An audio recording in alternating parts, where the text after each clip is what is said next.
Lukas pasal 7. Yesus menyembuhkan seorang hamba perwira. Setelah Yesus selesai berbicara di depan orang banyak, ia pergi ke kota Kapernaum. Di kota itu ada seorang perwira yang mempunyai seorang hamba yang sangat dihargainya. Hamba itu sedang sakit parah dan hampir mati. Ketika perwira itu mendengar tentang Yesus, ia mengutus beberapa tua-tua Yahudi untuk meminta Yesus datang dan menyembuhkan hambanya. Ketika datang kepada Yesus, para tua-tua Yahudi sungguh-sungguh memohon kepadanya untuk menolong perwira itu. Mereka berkata, "Orang ini pantas mendapat pertolonganmu, sebab ia mengasihi bangsa kita dan telah membangun rumah ibadah untuk kami." Jadi Yesus berangkat bersama mereka. Ketika ia sudah dekat, perwira itu mengutus beberapa temannya untuk berkata kepada Yesus, "Tuan, tidak perlu engkau bersusah-susah, karena aku tidak cukup terhormat untuk menerimamu di rumahku. Karena itu aku menganggap diri tidak pantas untuk datang kepadamu. Tetapi engkau cukup memberi perintah saja, dan hambaku akan sembuh. Sebab aku orang yang ada di bawah kekuasaan, dan aku mempunyai prajurit di bawah kuasaku. Jika aku berkata kepada seorang prajurit, 'Berangkat,' maka ia berangkat. Dan jika aku berkata kepada prajurit yang lain, 'Datang,' maka ia akan datang. Dan jika aku berkata kepada hambaku, 'Lakukan ini,' maka hambaku itu akan melakukannya."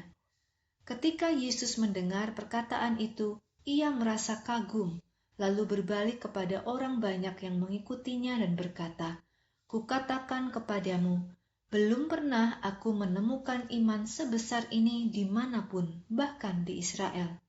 Kemudian, rombongan yang diutus kepada Yesus kembali ke rumah perwira itu. Di sana, mereka melihat bahwa hamba itu sudah sembuh. Yesus membangkitkan anak laki-laki seorang janda perempuan. Keesokan harinya, Yesus dan para murid-Nya pergi ke kota Nain. Sekumpulan orang banyak juga mengikuti mereka. Ketika tiba di dekat gerbang kota, Yesus melihat beberapa orang sedang mengusung jenazah seorang pemuda. Pemuda itu adalah anak tunggal dari seorang ibu yang sudah menjadi janda. Banyak orang dari kota turut menemani ibu itu. Ketika Tuhan melihat ibu itu, ia merasa jatuh kasihan kepadanya, lalu berkata kepadanya, "Jangan menangis." Kemudian ia mendekati usungan jenazah lalu menyentuhnya. Orang-orang yang mengusung jenazah itu pun berhenti. Kemudian Yesus berkata kepada pemuda yang mati itu, "Anak muda, Kukatakan kepadamu, bangunlah." Pemuda itu pun duduk dan mulai berbicara, dan Yesus menyerahkannya kembali kepada ibunya. Melihat kejadian ini, semua orang dipenuhi dengan rasa takjub. Mereka mulai memuji Allah dan berkata, "Bersama kita ada seorang nabi besar, dan Allah sudah datang untuk menolong umat-Nya." Berita tentang Yesus ini menyebar ke seluruh wilayah Yudea dan ke semua tempat lain di sekitarnya. Yohanes mengutus beberapa orang untuk bertanya kepada Yesus. Yohanes juga mendengar tentang semua kejadian tersebut dari murid-muridnya.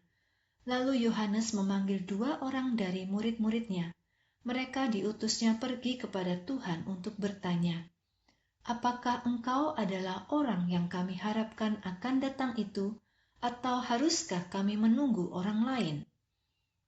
Maka murid-murid Yohanes datang kepada Yesus dan berkata, "Yohanes Pembaptis menyuruh kami bertanya kepadamu, apakah engkau adalah orang yang akan datang itu, atau haruskah kami menunggu orang lain?" Pada waktu itu, Yesus sedang menyembuhkan banyak orang dari berbagai penyakit. Ia menyembuhkan orang-orang yang kerasukan roh-roh jahat dan membuat banyak orang buta melihat kembali. Yesus menjawab murid-murid Yohanes, "Pergilah dan ceritakan kepada Yohanes semua yang telah kamu lihat dan dengar.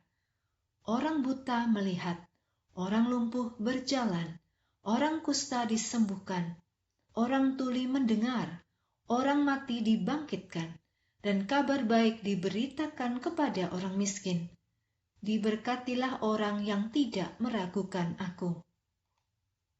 Ketika murid-murid Yohanes pergi, Yesus mulai berbicara kepada orang banyak tentang Yohanes.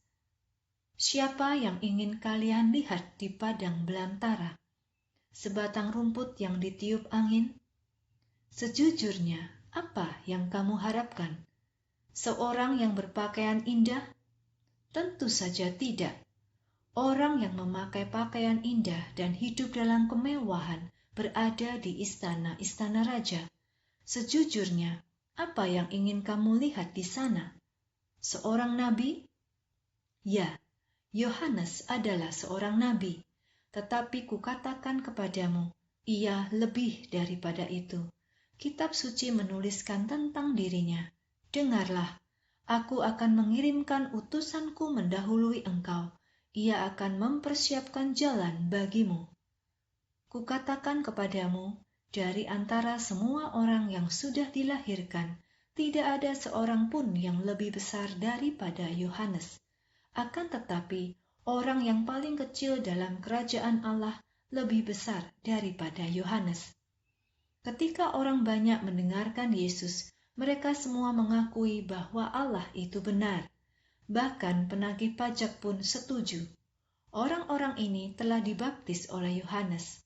Tetapi orang-orang Farisi dan guru-guru Taurat menolak rencana Allah bagi hidup mereka karena mereka belum dibaptis oleh Yohanes.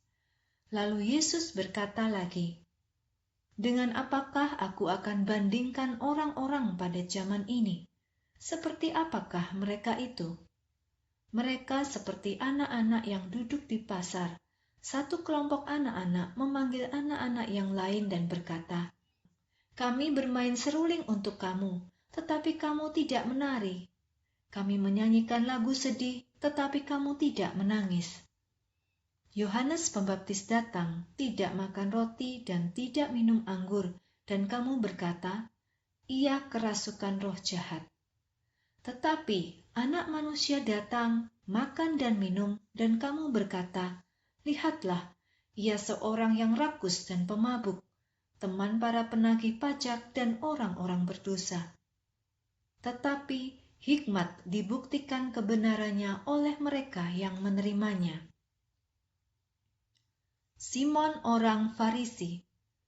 Salah seorang Farisi bernama Simon mengundang Yesus untuk makan bersama dia. Maka Yesus pergi ke rumah orang Farisi itu lalu duduk dan makan.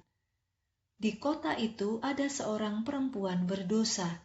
Ketika ia mendengar bahwa Yesus sedang makan di rumah Simon orang Farisi itu, ia pun pergi ke sana dengan membawa sebotol minyak wangi yang mahal. Kemudian perempuan itu berdiri di dekat kaki Yesus dan menangis. Ia membasahi kaki Yesus dengan air mata dan dikeringkannya dengan rambutnya.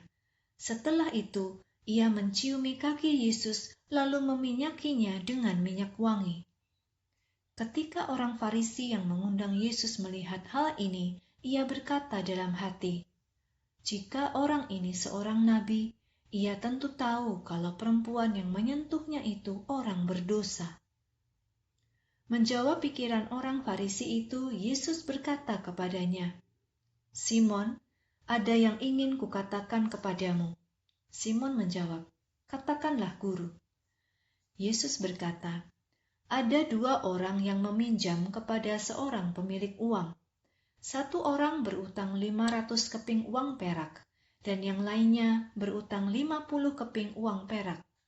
Tetapi keduanya tidak mempunyai uang, sehingga tidak dapat membayar utang mereka. Jadi si pemilik uang mengatakan bahwa mereka berdua tidak perlu mengembalikan uangnya. Siapakah di antara kedua orang itu yang akan lebih mengasihi si pemilik uang?" Simon menjawab, "Menurutku, orang yang utangnya paling banyak." Yesus berkata kepadanya, "Kamu benar." Kemudian Yesus berbalik kepada perempuan itu dan berkata kepada Simon, "Apakah kamu melihat perempuan ini? Ketika aku datang ke rumahmu, kamu tidak memberiku air untuk mencuci kakiku. Tetapi ia mencuci kakiku dengan air matanya dan mengeringkannya dengan rambutnya. Kamu tidak menyapaku dengan ciuman, tetapi sejak aku masuk, ia terus menciumi kakiku. Kamu tidak menghormatiku dengan memberikan minyak di kepalaku, tetapi ia meminyaki kakiku dengan minyak wanginya. Karena itu kukatakan kepadamu, dosanya yang banyak itu sudah diampuni. Hal ini jelas karena ia menunjukkan kasih yang besar. Orang yang sedikit diampuni akan sedikit mengasihi. Lalu Yesus berkata kepada perempuan itu, dosamu sudah diampuni. Orang-orang yang duduk makan mulai bertanya-tanya dalam hati. Ia pikir siapa dia ini? Bagaimana mungkin ia bisa mengampuni dosa? Yesus berkata kepada perempuan itu, karena percaya, maka kamu sudah diselamatkan dari dosa-dosamu. Pergilah dengan damai.